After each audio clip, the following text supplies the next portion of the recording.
Hello everyone. सबसे पहले नए साल की सब लोगों को हार्दिक शुभकामनाएं।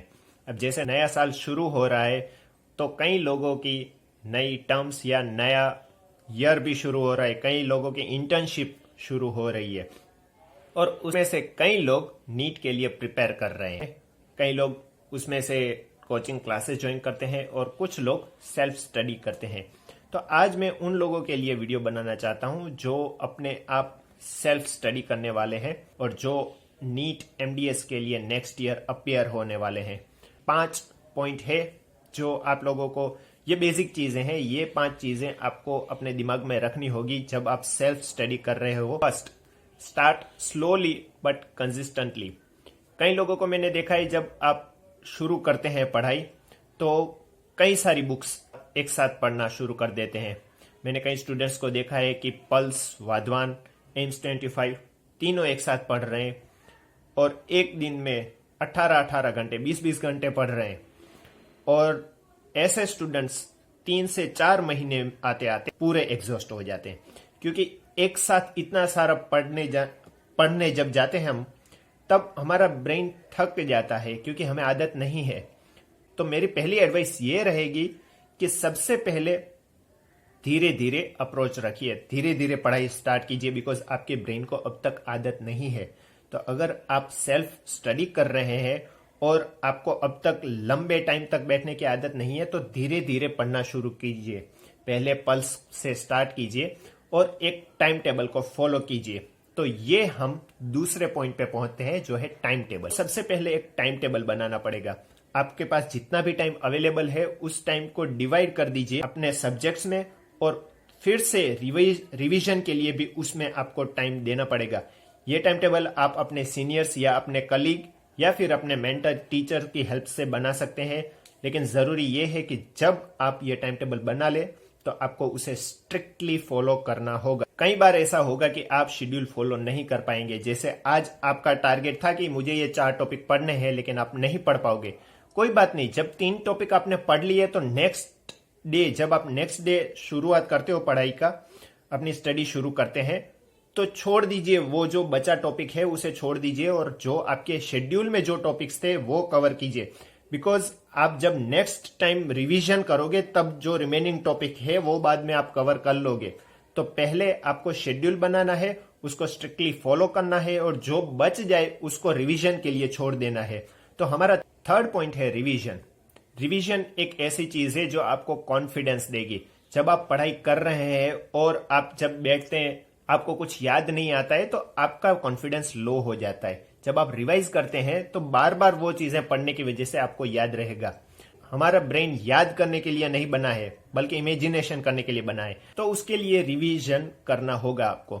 तो हर दिन जब आप स्टडी करने के लिए बैठते हैं तो ये कंपलसरी है कि आप कल क्या पढ़ा वो आप पढ़ें।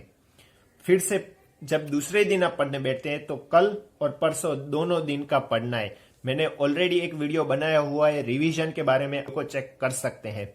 तो थर्ड पॉइंट हो गया रिवीजन। रिवीजन आपको कंसिस्टेंटली एवरी डे करना होगा। ये नहीं है कि आपका पूरा सिलेबस होने के बाद आप रिवीजन शुरू कर रहे हैं, क्योंकि तब तक आपका ब्रेन पूरा खाली हो गया होगा, आपको कुछ याद नहीं रहेगा। तो डिटेल में मैंने एक्सप्लेन किया है रिवीजन कैसे करना है, तो प्लीज वो वीडियो आप चेक कर लीजिएगा एक बार। फोर्थ पॉइंट है एग्जाम्स। जब आपने रिवीजन किया है, आप इतना स्टडी कर रहे हैं, तो ये बहुत जरूरी है कि आप अपने आप को टेस्ट करें। बिकॉज वही चीजें हम इंप्रूव कर पाते हैं जो हम मेजर कर पाते हैं। अगेन, आप वही चीज इंप्रूव कर सकते हैं जिसे आप मेजर कर सकते हैं।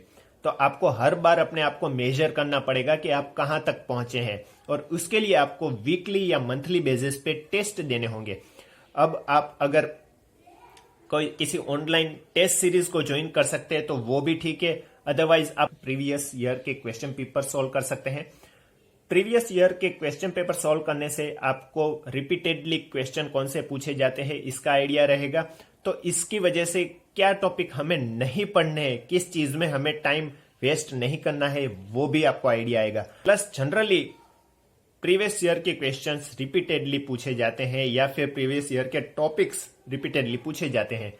टेस्ट देने से आपको एक कॉन्फिडेंस मिलता है, इससे आपको एक प्रैक्टिस मिलती है। बिकॉज 3 घंटे जब फाइनल एग्जाम में आपको बैठना होता है तो वो डिफिकल्ट हो जाता है। जब आप बार बार वीकली या मंथली बेसिस पे बार बार टेस्ट देते हैं तो इससे आपको एक आदत हो जाती है, और बाद में जब फाइनल एग्जाम्स आते हैं तो वो जस्ट आपके लिए एक एग्जाम बन जाता है, बिकॉज आपने बहुत सारी बार प्रैक्टिस कर ली है। तो 4th पॉइंट ये है कि आपको बार बार रिपीटेडली टेस्ट देने होंगे, प्रैक्टिस टेस्ट देने होंगे। हो सके तो प्रीवियस ईयर के क्वेश्चन पेपर भी सॉल्व करिए, लेकिन पूरे एग्जाम के एनवायरमेंट के साथ फुल्ली फोकस्ड होके 3 घंटे में पेपर खत्म हो, इस तरह से आप प्रैक्टिस करें। मेरी 5th टिप है, बी कंसिस्टेंट। जैसे कि मैंने फर्स्ट पॉइंट में ही कहा है कि हमें सिर्फ शुरुआत में ही ध्यान नहीं रखना है, हमें एंड तक पहुंचना है। आपकी प्रिपरेशन के टाइम में कई बार आपका मोटिवेशन लो हो जाएगा, आपको लगेगा कि मुझसे नहीं हो पा रहा है, आपका दिमाग आपके साथ खेलेगा। तो इस चीज को आपको ध्यान में रखना है कि ये हर किसी के साथ होता है, ये नॉर्मल चीज है।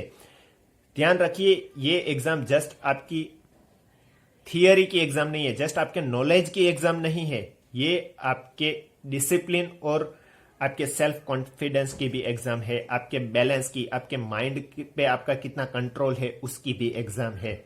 तो अपने आप को थोड़ा स्टेबल रखिए। जब भी आप लो फील कर रहे हो तो भी अपने आप को समझाइए कि ये नॉर्मल चीज है। कुछ दिन आप मोटिवेटेड नहीं रहेंगे, आपको पढ़ाई का बिल्कुल मन नहीं करेगा, आपका मोटिवेशन डाउन हो जाएगा, आपका कॉन्फिडेंस डाउन हो जाएगा, आपको लगेगा कि आपसे नहीं हो पाएगा।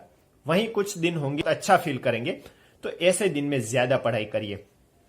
तो आपको लास्ट तक जाना है, एंड तक जाना है, और उसके लिए हर रोज पहले के हिसाब से थोड़ा ज्यादा एफर्ट करना पड़ेगा। धीरे धीरे आपको मेहनत बढ़ानी पड़ेगी, और लास्ट के जब आप 100 डेज, 50 डेज या लास्ट मंथ में आपको मैक्सिमम तब हमें आउटपुट देना है, तो आपको कंसिस्टेंट रहना पड़ेगा। और इसके लिए पॉजिटिव रहिए, पॉजिटिव लोगों से घिरे रहिए, पॉजिटिव लोगों के आसपास रहिए। ये मेरे 5 टिप्स थे। अगर समरी में कहे तो पहला, धीरे धीरे शुरुआत कीजिए। दूसरा, एक टाइम टेबल बनाइए और उसे कंटिन्यूअसली फॉलो कीजिए।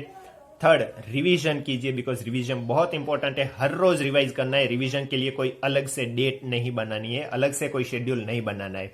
4th चीज है, अपने आप को रेगुलरली टेस्ट करते रहिए, बिकॉज आपको पता नहीं है आप कहाँ पे है जब तक आप टेस्ट अपने आप को नहीं करेंगे। और 5th पॉइंट है, कंसिस्टेंट रहिए। उसके लिए आपको पॉजिटिव एनर्जी की जरूरत पड़ेगी, तो पॉजिटिव लोगों के साथ रहिए।